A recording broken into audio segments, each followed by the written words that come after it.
A modern crash test dummy isn't a mannequin. It's a 41-channel data recording instrument built to replicate exactly how a human's skull, spine, and ribcage move and break during a collision. And every single one costs more than most of the cars they're strapped into. The entire point of a crash test dummy, formerly called an anthropomorphic test device, is that it has to respond to impact forces the same way a real human body does, not just look roughly humanoid. The industry standard for decades has been the hybrid III, a dummy whose torso uses steel ribs specifically engineered to deflect and compress under impact the way a human ribcage does when a seatbelt or airbag pushes against the chest. Get that deflection behavior wrong, either too stiff or too soft compared to real human tissue, and every measurement the dummy records becomes meaningless. Because it would tell engineers a seatbelt design is safe when a real chest would have fractured, or unsafe when a real chest would have been fine. A fully instrumented hybrid III dummy carries around 41 separate data channels, each one a sensor recording a specific measurement during the fractions of a second a crash actually takes. Accelerometers in the head measure how violently it decelerates. Load cells in the neck measure tension and compression forces that would otherwise injure the cervical spine. Sensors in the chest measure both peak acceleration and how far the ribcage physically compresses inward. Femur load cells measure the force transmitted up each leg, since dashboard intrusion in a frontal crash can drive enormous force through the knees and thighs.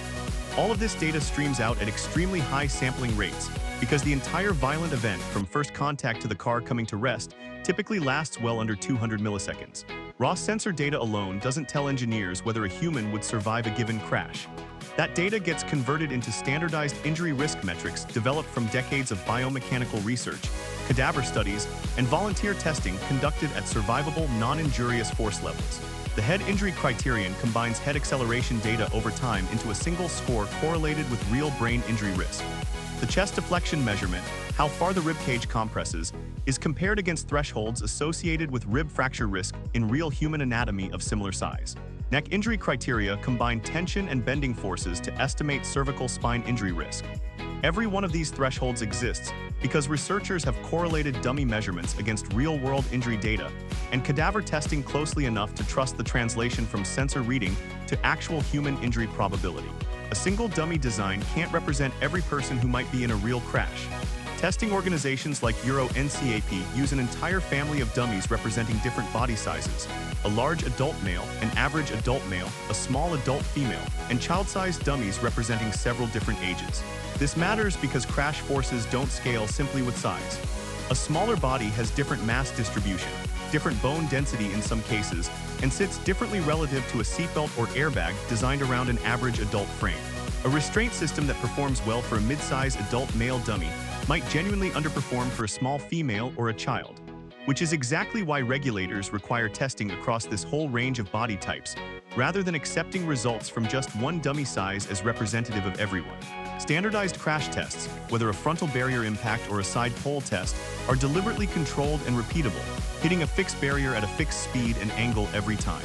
Real-world crashes are messier, oblique angles, uneven speeds, multiple vehicles involved, which is exactly why regulators and safety organizations keep adding new test configurations over time rather than relying on a single standardized scenario.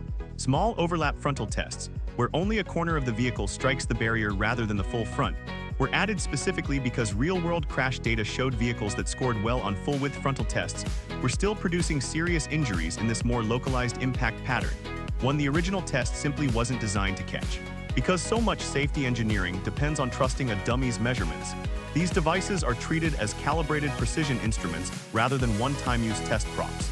Every joint, every sensor, and every deformable component has documented mechanical tolerances, and dummies undergo scheduled recalibration and certification testing to confirm they still respond within those specified tolerances before being trusted for another round of crash tests. A single well-equipped hybrid III dummy can cost several $100,000 once fully instrumented, and manufacturers reuse them across many tests, which is part of why crash testing programs carefully plan test sequences rather than treating each test as fully disposable. The next time you see slow-motion crash test footage of a dummy's head snapping forward against an airbag, remember that every frame of that motion is being measured against decades of real human injury data, translating a machine's numbers into an actual answer about whether you would have walked away.